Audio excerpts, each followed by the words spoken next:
اللهم صل على سيدنا ومولانا محمد وعلى سيدنا علي وسيدتنا فاطمة وسيدتنا زينب وسيدنا حسن وسيدنا حسين وعلى آله وصحبه وبارك وسلم. اللهم صل على سيدنا ومولانا محمد صاحب التاج والمعراج والبراق والعلم دافع البلاء والوباء والقحط والمرض والألم اسمه مكتوب مرفوع مشفوع منقوش في اللوح والقلم سيد العرب والعجم جسمه مقدس معطر مطهر منور في البيت والحرم شمس الضحى بدر الدجى صدر العلا نور الهدى كهف الورى مصباح الظلم جميل الشيم شفيع الأمم صاحب الجود والكرم والله عاصمه وجبريل خادمه والبراك مركبه والمعراج سفره وفوق سدرة المنتهى مقامه وقاب قوسين مطلوبه والمطلوب مقصوده والمقصود موجود سيد المرسلين خاتم النبيين شفيع المذنبين أنيس الغريبين رحمة للعالمين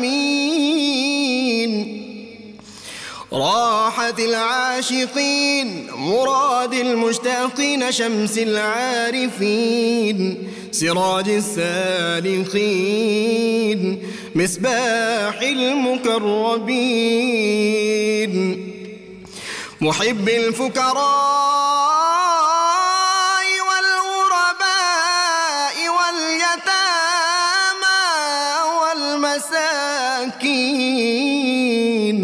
سيد الثقلين نبي الحرمين إمام القبلتين وسيلتنا في الدارين صاحب قاب قوسين محبوب رب المشرقين ورب المغربين جد الحسن والحسين مولانا ومولى الثقلين سيدنا أبي القاسم محمد بن عبد الله نور من نور الله يا أيها المشتاقون بنور جماله بلغ العلا بكماله كشف الدجى بجماله حصلت جميع خصاله صلوا عليه وآله وأصحابه وسلموا تسليما. بسم اللہ الرحمن الرحیم. السلام علیکم ناظرین. پروگرام صبح نور کے ساتھ آپ کا میزبان نذیر احمد غازی حاضر ہے. ناظرین کرام، حضرت ابو انیس محمد برکت علی صاحب رحمہ اللہ کی تالیف اسماء النبی الکریم صلی اللہ علیہ وآلہ وسلم سے ایک اسم مبارک پڑھنے کی سعادت حاصل کر رہا ہوں. سیدنا صاحب الجہاد صلی اللہ علیہ وآلہ وسلم، ہمارے سردار جہاد کرنے والے، درود و سلام بھیجے اللہ آپ صلی اللہ علیہ وسلم، آپ کی آل پاک اور آپ کے صحابہ کرام پر۔ حضرت علی رضی اللہ تعالی عنہ بیان کرتے ہیں کہ حضور اکرم صلی اللہ علیہ وآلہ وسلم نے فرمایا، کیا میں تم لوگوں کو ایسے اعمال نہ بتاؤں جو تمہیں جنت میں لے جائیں؟ صحابہ کرام رضی اللہ عنہم نے عرض کیا، یا رسول اللہ صلی اللہ علیہ وسلم ضرور ارشاد فرمائیے۔ آپ صلی اللہ علیہ وسلم نے ارشاد فرمایا، وہ اعمال یہ ہیں: اللہ کی راہ میں تلوار چلانا، مہمان کو کھانا کھلانا، اور نمازوں کے اوقات کا اہتمام کرنا۔ حضرت ابو ہریرہ رضی اللہ تعالیٰ عنہ سے ہی روایت ہے کہ حضور اکرم صلی اللہ علیہ وآلہ وسلم نے ارشاد فرمایا، بے شک اللہ تعالیٰ مجاہد کی تلوار، اس کے نیزے اور اسلحے پر فرشتوں کے سامنے فخر فرماتے ہیں، اور جب اللہ تعالیٰ کسی بندے پر فرشتوں کے سامنے فخر فرماتا ہے تو پھر اسے کبھی عذاب میں مبتلا نہیں فرماتا۔ ناظرین کرام، آج جس عظیم ہستی کا میں ذکر کرنے لگا ہوں، اور آج کی ہماری اس علمی مجلس میں جس عظیم مجاہد کا ذکر ہوگا، ان کے ذکر سے پہلے جی چاہ رہا ہے کہ علامہ اقبال کے وہ اشعار پڑھوں، اور لگتا ہے کہ یہ اشعار جب علامہ نے لکھے تھے تو ان کے سامنے اسی شخصیت کا سراپا تھا۔ علامہ نے لکھا کہ ہر لحظہ ہے مومن کی نئی شان نئی آن، گفتار میں کردار میں اللہ کی برہان، اور قہاری و غفاری و قدوسی و جبروت، یہ چار عناصر ہوں تو بنتا ہے مسلمان، اور یہ راز کسی کو نہیں معلوم کہ مومن قاری نظر آتا ہے حقیقت میں ہے قرآن۔ اور پھر علامہ نے کہا کہ جس سے جگر لالا میں ٹھنڈک ہو وہ شبنم، اور دریاؤں کے دل جس سے دہل جائیں وہ طوفان۔ ناظرین کرام، آج میں اس عظیم فرزند، اس غیرت مند مجاہد، اور میں اگر کہوں کہ تاریخ اسلام میں جناب خالد بن ولید رضی اللہ تعالیٰ عنہ کے واقعات جن لوگوں نے پڑھے ہیں، اور اس کے بعد پھر وہ مجاہد اعظم تاریخ اسلام کا صلاح الدین ایوبی رحمۃ اللہ علیہ کو پڑھتا ہے تو لگتا ہے کہ خالد بن ولید کی روح ایک مرتبہ پھر شاید کہیں صلاح الدین ایوبی کے اگر جسم میں نہیں تو اس کے آس پاس ضرور رہی ہوگی۔ ناظرین کرام، صلاح الدین ایوبی رحمۃ اللہ علیہ، سلطان صلاح الدین ایوبی وہ شخصیت ہے 10 برس کے ایک بچے کو لے کر جناب نجم الدین رحمۃ اللہ علیہ سیدنا عبد القادر جیلانی رحمہ اللہ کی بارگاہ پاک میں، آپ کی خانقاہ میں بغداد میں حاضر ہوتے ہیں، ساتھ نور الدین زنگی بھی ہیں۔ یہ 10 سال کے بچے کے لیے دعا کے لیے درخواست کرتے ہیں، اور سیدنا عبد القادر جیلانی رحمہ اللہ اپنا فیضان نظر عطا فرماتے ہیں، اس بچے پہ نگاہ کرم ڈالتے ہوئے فرماتے ہیں کہ مستقبل میں تمہارا یہ بچہ اسلام کا عظیم مجاہد بھی ہوگا اور عظیم فاتح بھی ہوگا۔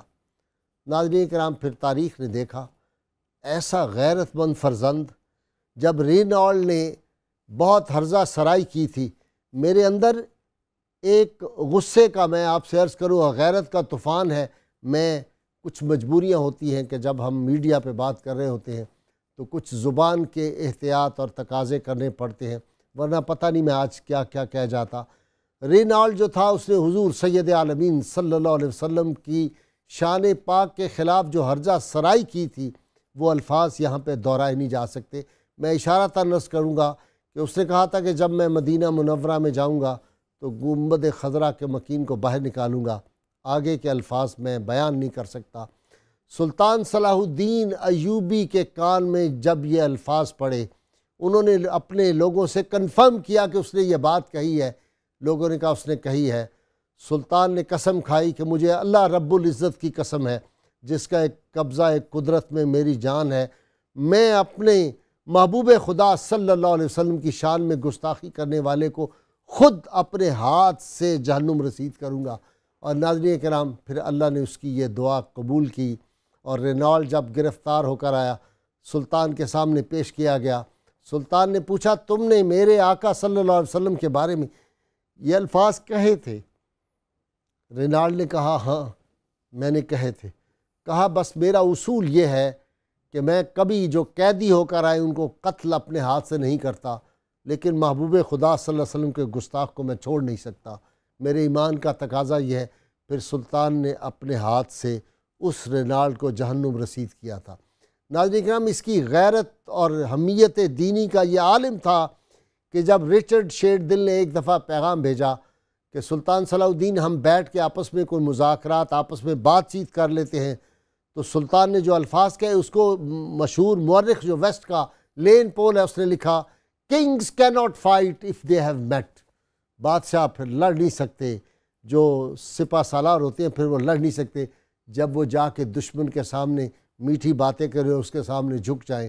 ناظرین کرام، سلطان صلاح الدین ایوبی کا عشق رسول یہ تھا، جب تک بیت المقدس فتح نہیں کیا اس وقت تک اس کے چہرے میں تبسم نہیں آیا، اور جب اس وقت کے ایک امام نے اس پہ اعتراض کیا تھا کہ بادشاہ شاید غرور کی وجہ سے مسکراتا نہیں، تو کہا جہاں میرے آقا صلی اللہ علیہ وسلم نے 1,24,000 انبیاء کو امامت کرائی تھی وہ غیر کے قبضے میں ہو، تو صلاح الدین ایوبی کے چہرے پہ کیسے مسکراہٹ آ سکتی ہے۔ ناظرین کرام، پھر 26 کو ساری مخالف فوجیں بیت المقدس سے نکل گئی تھی، سلطان وہیں کھڑا رہا، ساتھی کہتے تھے اندر چلیں، وہ کہتا تھا نہیں تمہیں نہیں معلوم۔ 26 کا دن گزار کے جب 27 کی شام آئی، سلطان نے نعرہ تکبیر بلند کیا اور نعرہ رسالت لگاتا ہوا بیت المقدس میں جب داخل ہوا اور مسجد اقصیٰ کے اندر جا کر اسی جگہ پھر سجدہ ریز ہوتا ہے، پوچھتا ہے میرے آقا کے قدمین پاک یہاں لگے تھے، وہاں سلطان صلاح الدین ایوبی کی جبین نیاز جھکے گی، اور وہاں پہ پھر جا کے سجدہ ریز ہوتا ہے 27 رجب کو۔ ناظرین کرام، وہ سلطان صلاح الدین ایوبی، آج دل سے دعا نکلتی ہے، یا اللہ کوئی سلطان صلاح الدین ایوبی نہیں تو اس کا کوئی غلام ہی اس سلطنت پاک میں اور مسلمانوں کے ممالک میں بھیج دے۔ ساری عمر صاحب نصاب نہیں ہوئے، سلطان صلاح الدین ایوبی حج نہیں کر سکا، اتنے پیسے ہی جمع نہیں ہوئے، ساری عمر زکوٰۃ اس لیے نہیں دے سکا کہ اس کے پاس کوئی تھا ہی نہیں۔ جب وہ دنیا سے رخصت ہوا تو اس کے پاس ٹوٹل 40 کے قریب دینار گھر میں موجود تھے۔ ناظرین کرام، آج سلطان صلاح الدین ایوبی رحمۃ اللہ علیہ، اللہ کروڑوں رحمتیں ان کی قبر انور پہ نازل کرے، سارا یورپ اس سے تھر تھر آتا تھا، اور جب اسپین کا جو تھا کمانڈر وہ فتح کیا اس نے دمشق میں، سلطان کی قبر پہ گیا، اس نے ٹھوکر مار کے کہا سلاڈین وی ہیو کم اگین۔ ناظرین کہ آج ضرورت ہے صلاح الدین ایوبی پھر آئے، اس کا کوئی غلام اور کہے کہ میں آج آ گیا ہوں ناموس رسالت صلی اللہ علیہ وسلم کی حفاظت کے لیے، نظام مصطفیٰ کے نفاذ کے لیے۔ آج میرے ساتھ شریک گفتگو ہیں سلطان صلاح الدین ایوبی کے حوالے سے سعادت حاصل کرنے کے لیے جناب پروفیسر محمد اعظم نوری صاحب، ان کے ساتھ ماہر اقبالیات ڈاکٹر طاہر امید تنولی، اور ان کے ساتھ پاکستان کے حوالے سے بڑی خوبصورت کتابیں، پاکستان کی روحانی اساس کے مؤلف اور مصنف پروفیسر محمد یوسف عرفان۔ آپ تینوں کا بہت شکریہ۔ میرا تو آج جی چاہ رہا تھا کہ سلطان کی باتیں میں خود ہی کرتا چلا جاؤں، الحمدللہ، لیکن آپ کا علمی جو میرے سامنے مقام، مرتبہ اور احترام ہے، اس کے پیش نظر میں نے اپنی گفتگو بہت مشکل سے روکی ہے۔ الحمدللہ۔ جی، تعارف سلطان صلاح الدین ایوبی کا کچھ میں نے کروا دیا۔ بسم اللہ الرحمن الرحیم، اللہم صلی علی سیدنا محمد وآلہ وصحبہ وبارک وسلم علیہ۔ غصب قبلہ، آج جس شخصیت کو ٹریبیوٹ پیش کرنے کے لیے ہم سب یہاں پہ حاضر ہیں، وہ ایک ایسی تاریخ ساز ہستی ہے کہ جن کو اپنوں نے تو ایڈمائر کیا ہی کیا ہے، تمام دشمنوں نے بھی تعصبات کے باوجود ان کی شخصیت کو نہایت ہی شاندار الفاظ میں خراج عقیدت پیش کیا ہے۔ جی، میں یہاں پر ایک بہت ہی خوبصورت مستشرقین کا جملہ عرض کرنا چاہوں گا۔ انہوں نے کہا کہ سلطان صلاح الدین ایوبی اور دیگر بادشاہوں میں جو فرق ہے وہ یہ ہے کہ دیگر نے لوگوں کے دلوں میں عزت بنائی اپنے جاہ و جلال کی وجہ سے، اور سلطان صلاح الدین ایوبی نے دلوں میں عزت بنائی اپنی محبت اور پیار کی وجہ سے۔ واہ، سبحان اللہ۔ یعنی اللہ رب العالمین نے ان کو بیک وقت دونوں سائیڈوں پہ بہت زیادہ عظمتوں سے نوازا تھا۔ اگر ایک طرف جرنیل ہیں تو دوسری طرف ایک بہت اعلیٰ درجے کے صوفی بھی ہیں۔ واہ واہ، نام نامی اس میں گرامی ان کا یوسف ہے۔ اچھا، صلاح الدین کے نام سے معروف ہو گئے لیکن نام ان کا یوسف ہے۔ والد گرامی کا نام نجم الدین ہے، آبائی ان کا علاقہ آذربائیجان کا ایک شہر ہے دوین، وہاں سے رہنے والے تھے وہاں کے، اور وہاں سے عراق میں جو آج شہر ہے تکریت، وہاں پہ آ کے ان کے والد گرامی جو ہیں وہ اس قلعے کے وہ وہاں پہ سپہ سالار تھے ساری جگہ ماشاءاللہ۔ تو ان کی پیدائش بھی قلعے میں ہوئی اور ان کی وفات بھی قلعے میں ہوئی، اللہ، مطلب زندگی جو ہے وہ ساری کی ساری از اول تا آخر اللہ رب العالمین کے راستے میں ہی گزاری ہے۔ سبحان اور میں ان کے تعارف میں یہاں پر اسے قرآن سے ریلیٹ کرنا چاہوں گا کہ سورہ توبہ میں قرآن نے جب 8 چیزیں گنی نا، تمہارے ماں باپ، تمہارے بیٹے، تمہاری جائیدادیں، تمہاری تجارت وغیرہ وغیرہ 8 چیزیں گن کے، اور اس کے بعد ایک لائن کھینچی کہ احب الیکم من اللہ ورسولہ وجہاد فی سبیلہ، واہ، کہ یہ 8 چیزیں جو ہیں اگر یہ اللہ رسول اور اللہ کے راستے میں جہاد سے تمہیں زیادہ پیاری ہوں گی تو پھر اللہ کی طرف سے عذاب کا انتظار کرو۔ میں یہ سمجھتا ہوں کہ سلطان صلاح الدین ایوبی رحمۃ اللہ تعالی علیہ وہ بیک وقت ان 3 چیزوں کا مجسم پیکر تھے۔ سبحان اللہ، وہ عاشق خدا بھی تھے، عاشق مصطفیٰ بھی تھے، اور جہاد تو ان کو گھٹی میں ملا ہوا تھا۔ واہ واہ، اور وہ دعا حضور غوث الثقلین رضی اللہ تعالیٰ عنہ کی کہ یہ عظیم مجاہد بھی بنے گا اور عظیم فاتح بھی بنے گا۔ عظیم فاتح دو عالم سے کرتی ہے بیگانہ دل کو، عجیب چیز ہے لذت آشنائی۔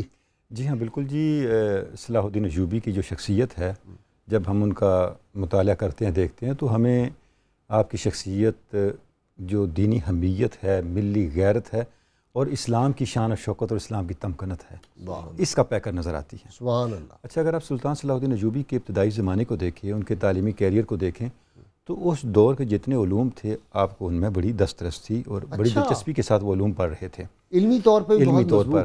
یعنی ہسٹورین ہمیں یہ بتاتے ہیں کہ اگر آپ ان کی نوجوانی کا زمانہ دیکھیں تو ایسے لگتا ہے کہ آگے چل کر کے انہوں نے شاید کوئی بہت بڑی یونیورسٹی سنبھالنی ہے، علوم کی دنیا کے اندر کوئی اپنا مقام پیدا کرنا ہے یا کچھ ڈیلیور کرنا ہے، کچھ کنٹریبیوٹ کرنا ہے۔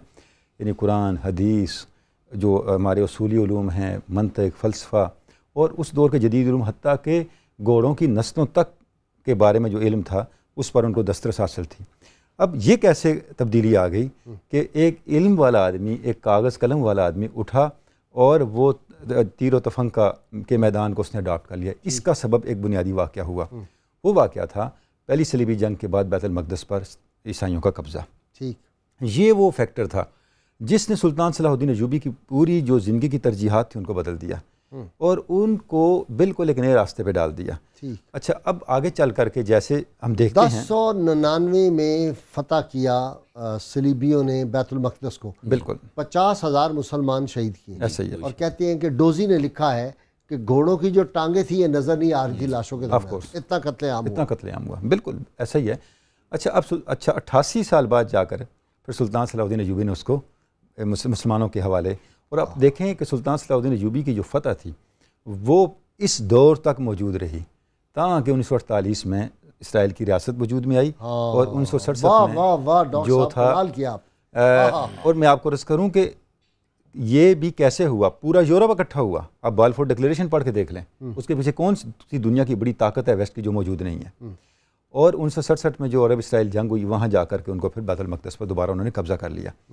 سلطان صلاح الدین ایوبی کی جو شخصیت ہے غازی صاحب، اس سوال کا جواب ہے کہ بیت المقدس پر مسلمانوں کا اختیار کیوں رہا اور کیوں نہ رہا۔ اچھا، اس سوال کا جواب ہمیں سلطان صلاح الدین ایوبی کی شخصیت کے اندر ملتا ہے۔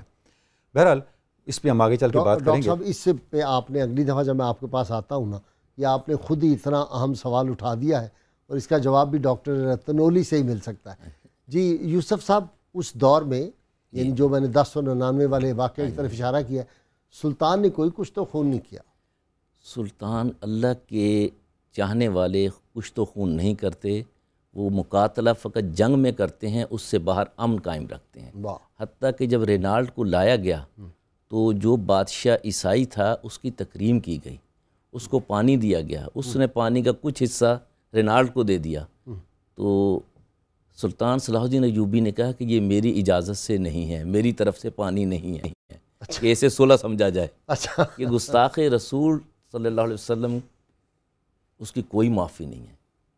حرمت رسول رسالت مآب صلی اللہ علیہ وسلم کے معاملے میں اللہ نے خود حفاظت کا ذمہ لیا ہے، پہلا حق دیا ہے کہ امت اس کی حفاظت تو یہ کرے۔ کامیابیاں جو سلطان اور کی رینالڈ کی لاکھوں کے مقابلے میں یہ جو غیرت ہے عشق رسول صلی اللہ علیہ وسلم، اس کا بنیادی سبب بھی یہی ہے، اور احیاء اسلام کا بھی بنیادی سبب یہی بنے گا، ناموس رسالت مآب کا تحفظ۔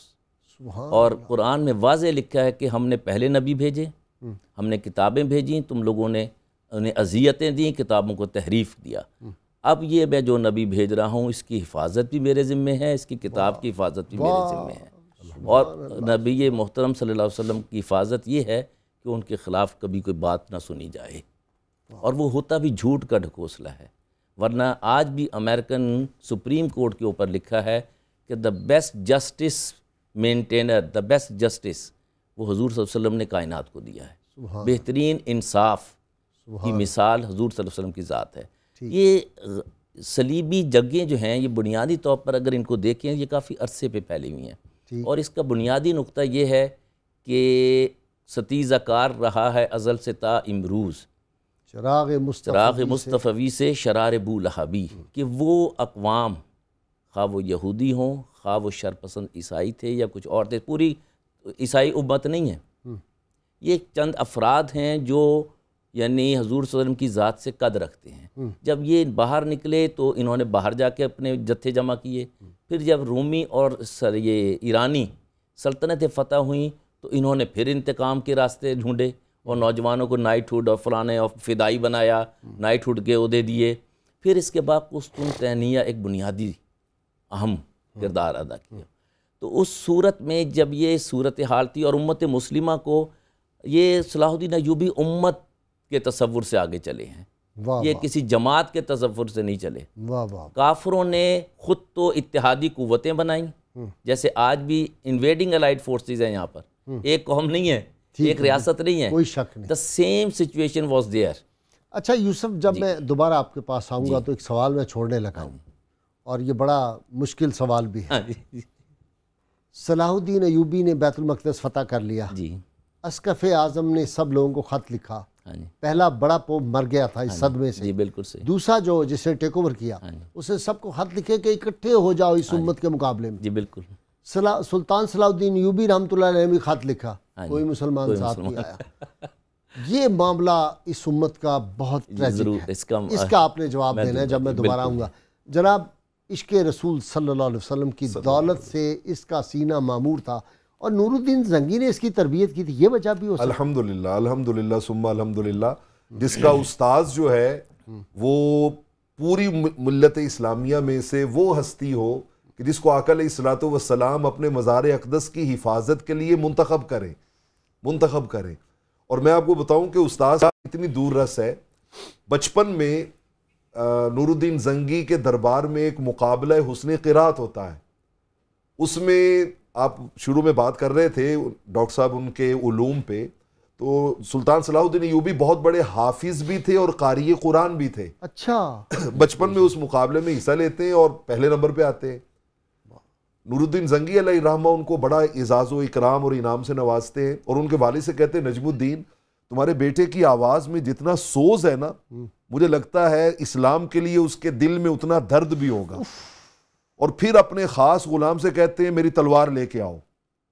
پورے دربار میں سناٹا چھا جاتا ہے کہ یہ تلوار کس لیے منگوا رہے ہیں۔ تلوار منگا کے تو وہ سلطان صلاح الدین ایوبی کو دے کے کہتے ہیں بیٹا ایک اچھے قاری کو ایک اچھا مجاہد بھی ہونا چاہیے۔ ان خطوط پہ ان کی ٹریننگ ہوئی ہے، اور عشق رسول کا عالم تو غائب صاحب یہ ہے کہ مجھے بریک لینی ہے پروفیسر صاحب، اور بریک کے بعد آپ کی بات جاری رہے گی۔ ناظرین کرام، آپ دیکھ رہے ہیں یہ تذکرہ، میری کچھ معاملات میں میری بھی سوز اور درد کی کچھ مجبوریاں ہوتی ہیں۔ میں بہت کوشش کرتا ہوں کہ میں اپنے آنسوؤں سے جنگ کروں اور یہ میڈیا میں بیٹھے ہوئے یہ نہ آئیں، لیکن میں کیا کروں، سلطان صلاح الدین ایوبی کا ذکر ہو اور نور الدین زنگی کا ذکر ہو، ان کی غیرت عشق مصطفیٰ صلی اللہ علیہ وسلم ہو، تو اس پہ بڑی عجیب حالت ہوتی ہے۔ یہ تذکرہ پاک وہ ہے ان لوگوں کا، تاریخ تو ہے ہی ہماری، ہیرو ہے ہی ہمارے پاس۔ دنیا میں یہ بد نصیبی ہے کہ اب ہم اپنی آنے والی نسلوں کے ہیرو کوئی اور مختلف بنا رہے ہیں۔ ہمارے ساتھ رہیے گا، حاضر ہوتے ہیں۔ وسيدنا حسين اللهم صل على سيدنا ومولانا محمد وعلى سيدنا علي وسيدتنا فاطمة وسيد اللهم صل على سيدنا ومولانا محمد وعلى سيدنا علي وسيدتنا فاطمة وسيدتنا زينب وسيدنا حسن وسيدنا حسين وعلى آله وصحبه وبارك وسلم ویلکم بیک ناظرین اکرام. ناظرین اکرام، جب سلطان صلاح الدین ایوبی کا وصال پاک ہوا، جنازہ تیار ہوا، جب ان کو دفن کرنے لگے تو مفتی اعظم دمشق وہاں پہ آئے جنہوں نے جنازہ پڑھانا تھا. جنازہ پڑھانے کے بعد انہوں نے کہا سلطان صلاح الدین ایوبی کی تلوار لاؤ. ان کی تلوار لائی گئی. وہ بہت وزنی تلوار تھی، ایک عام آدمی اس کو اٹھا نہیں سکتا تھا. انہوں نے کہا یہ تلوار پکڑو اور اس کے ساتھ ہی دفن کر دو. اس تلوار کو چلانے والا اب کوئی مجھے نظر نہیں آ رہا عالم اسلام میں. ناظرین کرام، میں اسلام کا ایک ادنا سا فرزند ہوں. میں جب اپنی تاریخ پڑھتا ہوں اور آج کے حالات دیکھتا ہوں میرا دل بہت دکھتا ہے. اللہ تعالیٰ وہ قافلہ حجاز میں ایک حسین بھی نہیں، گرچہ ہے تابدار ابھی گیسوئے دجلہ و فرات. جی پروفیسر صاحب، آپ بات فرما رہے تھے. غازی صاحب، یہ وہ ہستیاں ہیں کہ مجھے علامہ اقبال علیہ الرحمہ یاد آ رہے ہیں کہ جو ٹیپو سلطان کی قبر پہ گئے تو کتنی دیر بیٹھے روتے رہے، اور اس کے بعد انہوں نے ایک تاریخ ساز بات کہی. انہوں نے کہا نامش از خورشید و ماہ تابندہ تر، خاک قبرش از منو تو زندہ تر. ان کا یہ قبروں میں جا کے بھی نا مجھ سے اور تم لوگوں سے کہیں زیادہ زندہ ہیں کہ جن کا ذکر بھی لوگوں کو زندگی اور ان کو جینے کا طریقہ اور سلیقہ عطا کرتا ہے. ہم بات کر رہے تھے سلطان صلاح الدین ایوبی علیہ الرحمہ کے عشق رسالت مآب صلی اللہ علیہ وسلم کی. ان کا آپ سے لگاؤ کا عالم یہ تھا کہ جب بھی کوئی حدیث سننی ہوتی یا بیان کرنی ہوتی تو آپ سب کو کہتے پہلے نیچے بیٹھو. کھڑے ہو کے حضور کی حدیث نہ ہم سن سکتے ہیں نہ ہم بیان کر سکتے ہیں. بیٹھ کے ادب کے ساتھ اس حدیث کو کہا جائے اور سنا جائے. اور ایک مرتبہ سامنے لاکھوں کی تعداد میں صلیبی فوج موجود ہے اور آپ صفے درست کر رہے ہیں اور ابھی لڑائی میں تھوڑا وقفہ باقی ہے، تو آپ کہتے ہیں کہ لوگوں نے مدرسوں میں حدیثیں پڑھی، خانقاہوں میں حدیثیں پڑھی، بڑے بڑے اور جگہوں پہ حدیثیں پڑھی گئیں، لیکن آج تک میدان جنگ میں کسی نے اس طرح بیٹھ کے حضور کی حدیث کی مجلس بپا نہیں کی ہوگی. ابھی جنگ میں تھوڑا وقت ہے، آؤ ہم بیٹھ کے حضور کی احادیث کی مجلس بپا کرتے ہیں. اور وہاں پہ ان کو بٹھا کے اپنے مجاہدین کو اور ان کو وہ حدیث سنائی. اصل میں وہ اس راز کو پا گئے تھے جو قرآن نے بیان کیا ہے، وَأَنْتُمُ الْأَعْلَوْنَ إِن كُنْتُم مُؤْمِنِينَ، کہ تمہیں عظمت اور وَلَا تَهِنُوا وَلَا تَحْزَنُوا وَأَنْتُمُ الْأَعْلَوْنَ إِن كُنْتُم مُؤْمِنِينَ. صرف 2 جملوں میں میں اس پہ ان کا ایک واقعہ عرض کرنا چاہوں گا کہ وہ رات کو خیموں میں گھومتے تھے دیکھنے کے لیے. ایک خیمے میں گئے تو دیکھا مجاہدین جو ہیں وہ نوافل پڑھ رہے ہیں. تو جو 7 لوگ تھے نا انہیں کہتے ہیں من ہینا یاتی النصر، جو ہمیں فتح ملتی ہے نا وہ یہاں سے ملتی ہے. ایک اور خیمے میں گئے تو دیکھا وہاں کے لوگ جو ہیں وہ آپس میں گپے لگا رہے ہیں. ان کا من ہینا تاتی الہزیمۃ، اگر ہمیں شکست ہوتی ہے نا تو وہ ایسے خیموں کی وجہ سے ہوتی ہے. یعنی انہوں نے دنیا کو بتا دیا کہ وَأَنْتُمُ الْأَعْلَوْنَ إِن كُنْتُم مُؤْمِنِينَ پہ جب تک عمل نہیں کریں گے. آج ہمیں ایسے پیدا ہو گئے ہیں جو کہتے ہیں کہ 5 وقت جہالت کی یونیورسٹیاں کھلتی ہیں، نعوذ باللہ، اذان کی طرف اشارہ کر کے. اللہ ان لوگوں کو ان کو غارت کرے خدا، ایسے لوگوں کو جو اس مملکت پاکستان میں اس طرح کی باتیں کرتے. ڈاکٹر صاحب، سلطان نے جب حتین کے مقام پہ وہ آ رہا تھا نا، رینالڈ، اس نے کہا تھا میں مدینہ منورہ کو فتح کروں. حتین پہ مقابلہ ہوا اور بڑا زبردست مار کا، کہتے ہیں یرموک کے بعد یہ بڑا مقابلہ تھا. اس میں جو سلطان نے تقریر کی اس میں فکرہ بڑا زبردست تھا. اس نے کہا کہ اے اہل اسلام، میرے مجاہدوں، مجھے خوش کرنے کے لیے نہ لڑو، اللہ آج تم نے لڑنا ہے، اللہ کو خوش کرو اور اللہ کے محبوب صلی اللہ علیہ وسلم کو خوش کرو. یہ ہے وہ بات جو اس امت کو عروج عطا کرتی. بلا شبہ بھائی صاحب، جیسے میں شروع میں عرض کر رہا تھا کہ سلطان صلاح الدین ایوبی کی شخصیت اس سوال کا جواب ہے کہ ہمیں بیت المقدس پہ اختیار کیسے حاصل ہوتا ہے اور کیسے ہمارے ہاتھوں سے جاتا ہے. جی آپ جانتے ہیں کہ نور الدین زنگی کا خواب تھا کہ بیت المقدس پہ مسلمانوں کا قبضہ بحال ہو، اور اس خواب کی تعبیر جو سلطان صلاح الدین ایوبی کا کیریئر ہے پریکٹیکل، ان کی حکمرانی، اس کا ایک حصہ تھا، لیکن وہ اس طرف نہیں بڑھے. جس وقت یہ واقعہ پیش آیا، یعنی رینالڈ ڈیچیٹیلین نے جب یہ بات کی، اور آپ جانتے ہیں یہ جو رینالڈ تھا یہ بہت ہی متعصب قسم کا ویسٹرن حکمران تھا، اور اس کے جو جس کو آپ کہتے ہیں اندر اس کے بغض بہت زیادہ اسلام تھا. کے خلاف بہت. میں ایک کالر لے لوں آپ کی اجازت سے. السلام علیکم. وعلیکم السلام، ظہور احمد قمر بات کر رہا ہوں فیصل آباد سے. جی قمر صاحب سوال فرمائیں. آج ذرا وقت ہمارے پاس بہت میرا کم ہے. کویشچن یہ ہے کہ صلاح الدین ایوبی صاحب جب ان کی ڈیتھ ہوتی ہے ان کے پاس 47 روپیز ہوتے ہیں ان کی کل جائیداد. جی آج کے جو حکمران ہیں ان کی جائیدادوں کا کوئی حساب ہی نہیں ہے، اتنی جائیدادیں انہوں نے جمع کر لی ہیں. آیا یہ جائز ہے؟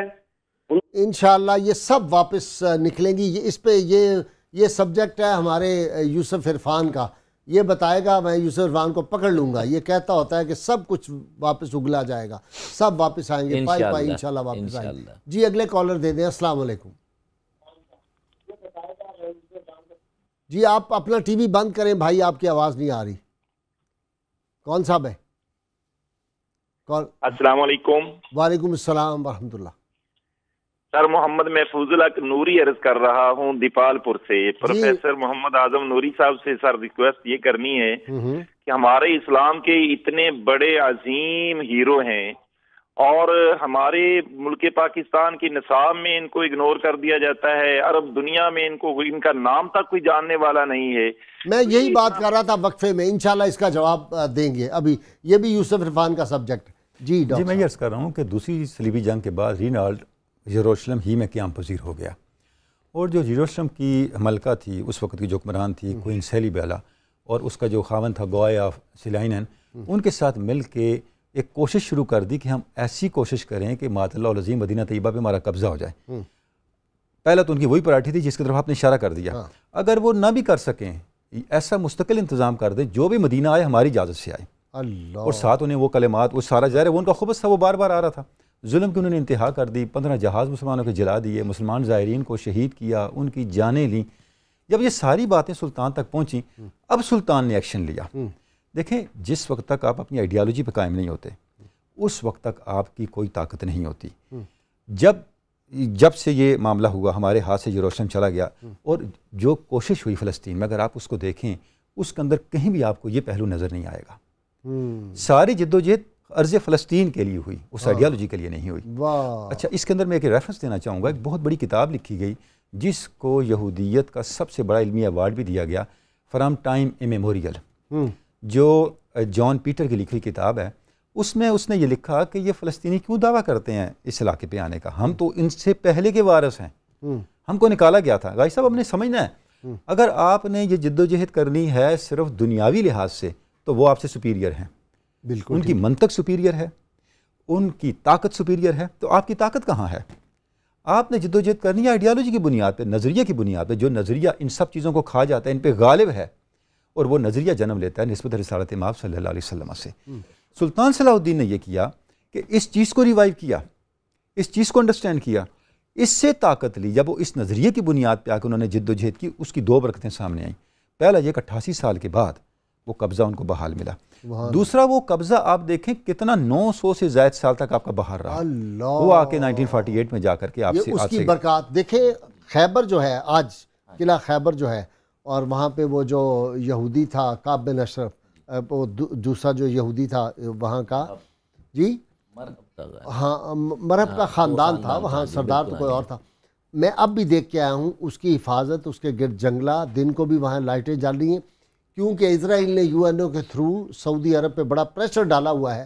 اور ان کا نقطہ نگاہ یہ ہے کہ ہم نے پھر یہ ہماری اپنی وراثت ہے اور ہم نے اس پہ جا کے کسی نہ کسی دن قبضہ کرنا. دیکھیں میں نے وہی جو آپ کو ریفرنس دیا، جو آپ نے دیا، میں نے اسی کی تائید میں کہا. جی اپنا یوسف آپ کے لیے انہوں نے سوال کر دیے. بنیادی طور پر یہ تعلیم جو ہے یہ ایک سب پہلا زینہ ہے، اور امت مسلمہ کا تصور جو ہے یہ امت کو اکٹھا کرتا ہے، ورنہ امت بکھر جاتی ہے. ٹھیک. اور جیسے حضور صلی اللہ علیہ وسلم کا فرمان ہے الکفر ملت واحدہ، اسلام کے معاملے میں تمام کفار و مشرکین، ہنود و یہود اور صلیبی متحد اور الائڈ فورسز بن کر سامنے آتے ہیں ہمیشہ. جی ہمیشہ، آج بھی یہی کیفیت ہے، اور بدقسمتی سے ان کا ہمیشہ ٹارگٹ مکہ مدینہ حرمین شریفین رہا ہے. اور یہی رینالڈ جو تھا حاجیوں کو مارتا تھا، حاجیوں کو تنگ کرتا تھا، مدینہ منورہ کی طرف رخ کرتا تھا، اور جو بدتمیزیاں کی آپ نے بیان کی. مگر اس کے ساتھ ساتھ مسلمان ریاستیں بھی موجود تھیں، اور مسلمان ریاستیں پرنسپیلٹیز میں ڈھل گئی تھیں. جیسے آج کل پاکستان کے سارے بارے میں بھی یہی کیا جا رہا ہے کہ ایک جگہ دیوالی منائی جائے گی اور ایک دوسری جگہ کے نصاب میں سیرت رسول صلی اللہ علیہ وسلم نہ ہو، دیوالی ہو اور ہندو تہوار ہوں. ہندو تہوار علاقے کی مناسبت ہے، مگر ہم پاکستان ملت کی شناخت ہے. اسے ملت سے اگر دور کریں گے تو یہ بکھر جائے گا، یہ ٹوٹ جائے گا. یہی کیفیت تھی کہ صلاح الدین ایوبی کے زمانے میں بھی ریاستیں موجود تھیں، بنو فاطمہ بھی موجود تھے، اور سب سے بڑے حلیف تھے انویڈرز کے ساتھ، الائٹ فورسز کے ساتھ، کہ جب وہ آتے تھے سمندر کی راہ میں یہ انہیں کھانے کھلاتے تھے، انہیں مہمان بناتے تھے اور کہتے تھے ہمارے مقامی دشمنوں کو مار دو، جن میں صلاح الدین ایوبی بھی تھے، نور الدین زنگی بھی تھے. دوسرا یہ ہے کہ تعلیم کی کیفیت یہ ہے کہ فوجی مسلمانوں کی کمی نہیں تھی، مگر تربیت نہیں تھی دین پر. اور یہ تربیت حضرت سیدنا غوث العظم جیلانی رحمۃ اللہ علیہ کے مریدوں نے صلاح الدین ایوبی کی فوج کی خاص طور پر تربیت کی تھی کہ رات کو وہ نماز پڑھا کرتے تھے، دن کو جہاد کیا کرتے تھے. اور اس کی کیفیت یہ تھی کہ ایک نوجوان نے ایک ایسا ہتھیار تیار کیا کہ جو دشمن کے فوج یعنی پھینکا جائے تو آگ بھی لگتی تھی اور اس کے ہتھیار بھی جلتے تھے، یعنی توپیں وغیرہ یہ چیزیں. اور جب صلاح الدین ایوبی نے ان سے کہا کہ بھی اس کا ہدیہ معاوضہ کیا، کہتے معاوضہ میں نے نہیں لینا. روتے ہوئے کہا میں نے معاوضہ اللہ رسول سے لینا ہے، جس کا حکم ہے کہ مسلمان ہر دم تیار رہیں دشمن سے لڑنے کے لیے، اپنے گھوڑے تیار رکھیں. یوسف میں نے آج کے سوال کا وقت ہو گیا. ناظرین کرام، آج کے سوال کا وقت، اور جو صحیح جواب دیتے ہیں ہم روز ان کو کسان آئل کی جانب سے گفٹ پیش کرتے ہیں. آج کا سوال ہے سلطان صلاح الدین ایوبی نے کل کتنے سال حکومت کی تھی؟ اور کل کا جو سوال تھا حضرت جابر بن عبداللہ انصاری رحمۃ اللہ علیہ رضی اللہ تعالیٰ عنہ کا وصال پاک 94 سال 94 ایئرس کی عمر مبارک میں سن 78 ہجری میں ہوا تھا. درست جواب جنہوں نے دیا خوش نصیبوں کے نام ہے محمد ارشد کالا باغ، ناصر علی صاحب راول پنڈی، ساجدہ صابر صاحبہ ڈی جی خان، زبیر طاہر حافظ آباد، ندیم شہزاد لاہور، صابر حسین اکاڑا، محمد صادق القادری سیالکوٹ، محمد اکرم فیصل آباد، سلمان حسن بہاولپور، اقرا گل صاحبہ کندیاں ضلع میاں والی. جی پروفیسر اعظم نوری صاحب، شہادت ہے مطلوب و مقصود مومن، نہ مال غنیمت نہ کشور کشائی. ساری عمر زکوٰۃ ہی نہیں کوئی اس پہ تھی، صاحب نصاب ہی نہیں ہوا. اچھا ایک سوال یہ ذہن میں آتا ہے کہ ممکن ہے ان دنوں یہ جو ہے سوئٹزرلینڈ کے بینک نہیں تھے یا پاناما لیکس وغیرہ کا کوئی سسٹم نہیں تھا، اس لیے نہیں کیا انہوں نے؟ نہیں، ایسا نہیں ہے. آج تو کاغذوں کی کرنسی ہے، اس زمانے میں تو اصل سونے کی کرنسی موجود، چاندی کی بھی، چاندی سونے اور چاندی کی کرنسی موجود تھی، اور ٹنوں کے حساب سے. وہ کیا جذبہ تھا، کیوں نہیں پیسے کٹے گی؟ وہ اللہ کی بارگاہ میں جواب دہی کا تصور تھا کہ ہم اس کے مالک نہیں ہیں، کسٹوڈین ہیں ہم. اللہ رب العالمین نے اگر ہمارے اوپر یہ ذمہ داری ڈالی ہے تو بروزے. میں آپ کو اس سلسلے میں ایک واقعہ عرض کرتا ہوں کہ سلطان صلاح الدین ایوبی خیمے میں بیٹھے ہوئے اور کسی ایک مجاہد نے اپنی کسی ڈاکومنٹ پہ سائن کروانے ہیں، تو وہ ان کو بھجوایا جاتا ہے. تو وہ جب ان کے پاس پہنچتا ہے تو وہ اپنا کہتے ہیں کہ یار یہاں پہ تو دوات ہی نہیں ہے. تو وہ کہتے ہیں نہیں، وہ سامنے دوات پڑی ہے. وہ خود آگے بڑھ کے دوات اٹھا کے سائن کر کے اس کے سپرد کرتے ہیں. لوگ کہتے ہیں جی آپ سلطان ہیں، بادشاہ ہیں، اور اس طرح کا آپ کا بیہیویئر ہے. تو آپ کا جواب سننے والا ہے جس سے یہ پتہ چلے گا کہ اصل ان کا تصور کیا تھا. انہوں نے کہا بھائی اس میں نے اس کا فائدہ نہیں کیا، اس نے میرا فائدہ کیا. وہ اپنی ایک حاجت لے کے آیا ہے، میں نے پوری کی ہے، اور مجھے اس کی پورے کرنے کا اجر اور ثواب میرے اللہ نے عطا کرنا ہے. اچھا جی ڈاکٹر صاحب، یہ ریلیونٹ کیوں ہے؟ سلطان صلاح الدین ایوبی، سلطان محمود غزنوی، محمد بن قاسم، سلطان ٹیپو، نور الدین زنگی. اور اس سے بڑی مختصر بات ہے، بڑی سمپل بات ہے. ہمارے لیے وہی چیز ریلیونٹ ہے، ہر وہ چیز ریلیونٹ ہے اپنی تاریخ کی جس سے ہمیں غلبہ ملے، ہمیں عزت ملے، ہمیں بقا ملے، اور وہ چیز قطعاً ریلیونٹ نہیں جس سے ہم فنا ہو جائیں اور تباہ و برباد ہو جائیں۔ ابھی یہ ذکر ہو رہا ہے اسی والے سے، اگر غازی اب سلطان صلاح الدین ایوبی کو آپ دیکھیں، جب آپ کا مصر پہ آپ کا قبضہ ہوا، آپ نے جب فاطمیوں کے محلات دیکھے، فرمایا اتنی بڑی جگہوں پہ وہ رہتے تھے، سارے محلات کو پبلک کر دیا، ایک بڑے محل میں خانقاہ بنا دی، اور جتنے سونے چاندی کے برتن تھے اٹھا کے بیت المال میں جمع کروا دیے۔ عام مکان میں انہوں نے زندگی گزاری، زندگی ساری ریشمی کپڑا استعمال نہیں کیا، کوئی عیاشی نہیں کی، ٹینٹ میں رہے، ٹینٹ میں ان کی زندگی گزری ساری۔ اور آپ دیکھیں اتنا بڑا آدمی کہ دانتے جیسے شخص نے جب ان کا ذکر کیا تو مجبور ہو گیا ان کی تعریف کرے، کہتا ہے وہ ورچوس پیگن تھا، اللہ کافر تھا لیکن ورچوس تھا، وہ بھی مجبور ہو گیا۔ سبب کیا؟ اچھا دوسری طرف ابھی آپ نے رچرڈ کا ذکر کیا تھا، تیسری صلیبی جنگ جب ہو گئی، اچھا اس سے پہلے جو مظالم ہمارے سامنے ہیں تو قبضہ مسلمانوں کا ہی رہا، تو رچرڈ نے بہت زیادہ لوگ آنے لگے تو رچرڈ نے اس کو سلطان کو خط لکھا، بھئی آپ میری اجازت کے بغیر کسی کو نہ آنے دیا کریں۔ سلطان نے جواب کیا دیا؟ یعنی حسن سلوک کی انتہا۔ سلطان نے کہا لاکھوں یا ہزاروں میل سفر کر کے یہ زائرین آتے، میں ان کا راستہ روک دوں؟ میں نہیں کر سکتا۔ اور ان آنے والے لاکھوں لوگوں کے لیے انہوں نے مسافر خانے بنائے، ان کے آرام کا انتظام کیا، ان کے کھانے پینے کا انتظام کیا، ان کو تمام سہولتیں دیں۔ یعنی آپ تصور کریں کہ مخالفین کیا سلوک کرتے رہے اور سلطان صلاح الدین ایوبی کیا سلوک کرتا رہا۔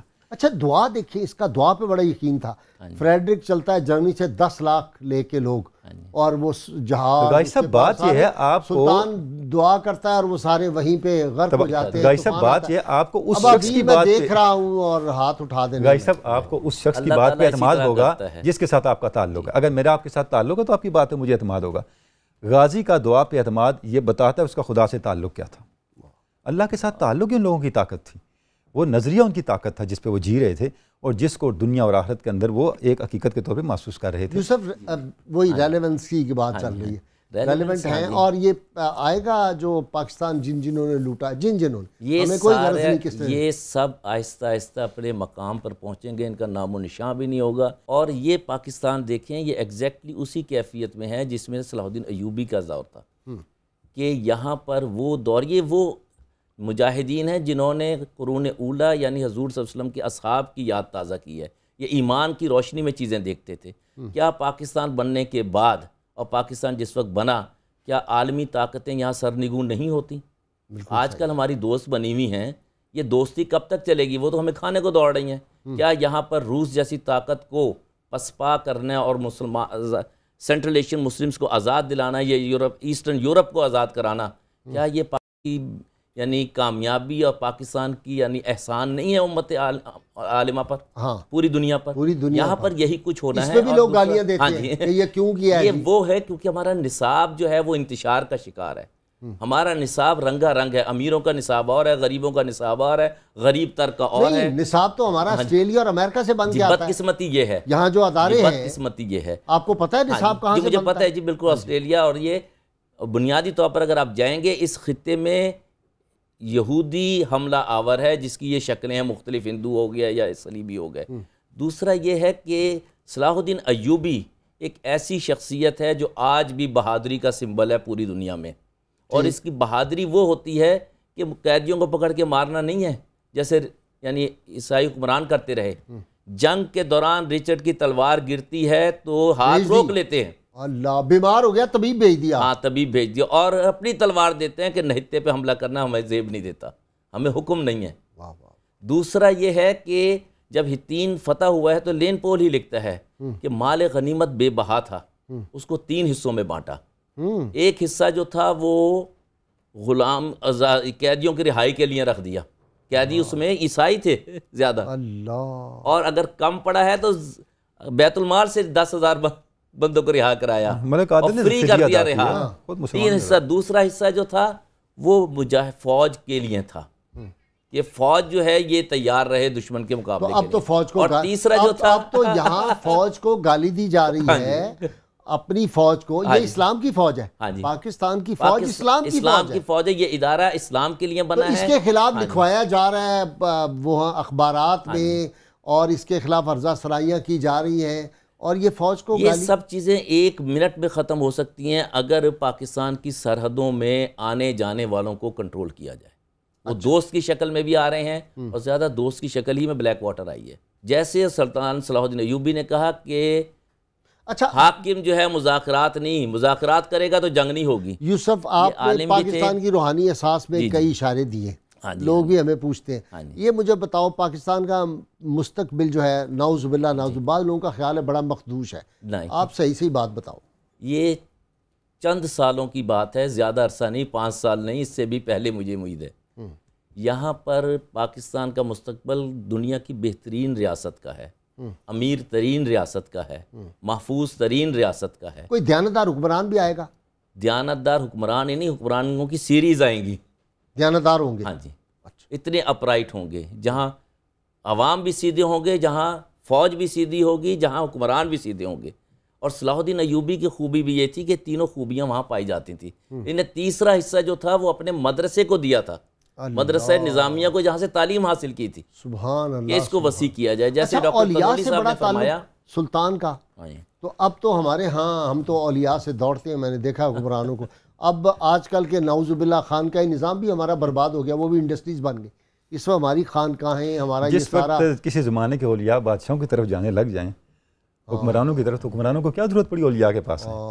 بد نصیبی سے آج کے دور میں ترتیبیں بدل گئی ہیں, تو اس کی نوستیں ہم دیکھ رہے ہیں. یہ جو تعلق تھا اہل اللہ سے, اس کا فائدہ کیا ہوتا ہے؟ اس کا بڑا تعلق تھا. اس کا سب سے بڑا فائدہ یہ ہے کہ آپ کے کردار میں وہ طاقت اور وہ صلابت پیدا ہوتی ہے جس کا بدل کوئی شے نہیں ہے. دیکھیں نا, سلطان صلاح الدین ایوبی کی زندگی کی ترجیحات پہلے حکمرانوں سے مختلف تھیں. وہ کیوں تھیں؟ حب الہی اور حب رسول, یعنی انہوں نے دنیا پر آخرت کو ترجیح کیوں دی؟ اتنی بڑی طاقت آپ کے اندر سوائے اہل اللہ کے ساتھ تعلق کے پیدا ہی نہیں ہو سکتی. ڈاکٹر صاحب بہت شکریہ آپ کا, پروفیسر صاحب آپ کا بھی شکریہ. میں ایک جملہ اور کہنا چاہوں گا, وہ یہ ہے کہ صلاح الدین ایوبی جنگ کے علاوہ انہوں نے ہاسپٹلز بنائے ہیں, ادارے, تعلیمی ادارے بنائے ہیں, اور ماڈلز فری یعنی دسترخوان لگائے ہیں, فری سراگاہیں بنائی ہیں, تربیت دی ہے, عسکری تربیت دی ہے. یہ ان کا خاص کمال تھا. انہوں نے سماجی اعتبار پہ معاشرے کو مضبوط کیا, اور فوجی اعتبار سے اتنا مضبوط کیا کہ پوری دنیا ان کے نام سے کانپتی تھی, ڈرتی تھی, اور آج بھی ڈرتی ہے. اور آج بھی جب کوئی بہادر شخص مسلمانوں کا پیدا ہوتا ہے تو اسے یہی کہا جاتا ہے کہ یہ آج کا صلاح الدین ایوبی ہے. دیکھیے ملیشیا والا جو تھا, مہاتیر محمد نے فقط یہ فیصلہ کیا تھا کہ جس بستی میں, غریبوں کی بستی میں میں رہتا ہوں, میں اسی کو امیروں سے بہتر بنا دوں گا. بس نے کہا میرے ساتھ, میں نے جب میں بنا وزیر اعظم, 2 راستے تھے, یا میں خود امیر ہو جاؤں یا قوم کو امیر کر دوں. اللہ کرے پاکستان کو وہ ملے جو قوم کو امیر کرے. ناظرین کرام, کتاب الشفا سے نسخے کا وقت ہو گیا. وسعت رزق کے لیے روزانہ 11 بار سورہ علم نشرہ پڑھنا بہت مفید ہے. شرط یہ اول و آخر 11 مرتبہ کوئی بھی درود پاک پڑھیں, اللہ تعالیٰ آپ کے رزق میں برکت عطا فرما دے گا, اور حلال رزق اللہ تعالیٰ عطا فرمائیں گے. سلطان صلاح الدین ایوبی رحمہ اللہ فرماتے ہیں, باوقار قوم کی طرح زندہ رہنا چاہتے ہو تو پھر اپنی درخشاں روایات نہ بھولو. اور پھر سلطان نے ایک موقع پہ فرمایا تھا کہ جس مملکت میں روٹی مزدور کی مزدوری سے مہنگی ہو جائے, وہاں پہ پھر عزت جو ہے وہ نیلام ہونا شروع ہو جاتی ہے. ناظرین کرام, اللہ کریم سے دعا کریں اللہ تعالیٰ اس مملکت خدا داد پاکستان کو کوئی صلاح الدین ایوبی کا سچا پکا غلام عطا فرمائے, جو اپنی ساری دولت جو ہے وہ اس ملک کے عوام اور غریبوں پہ خرچ کرے, اور اللہ تعالیٰ ہمیں لٹیروں سے نجات دے. اللہ کریم آپ کا حامی و ناصر ہو. کل تک کے لیے اپنے میزبان نذیر احمد غازی کو اجازت دیجیے. جاتے جاتے وہ نعرہ پاکستان کے دشمنوں کے سینوں میں جو نیزے لگاتا ہے کہ پاکستان زندہ باد. صلی علی سیدنا و مولانا محمد وعلی سیدنا علی و سیدتنا فاطمہ و سیدتنا زینب و سیدنا حسن و سیدنا حسین وعلی وصحبه وبارك وسلم.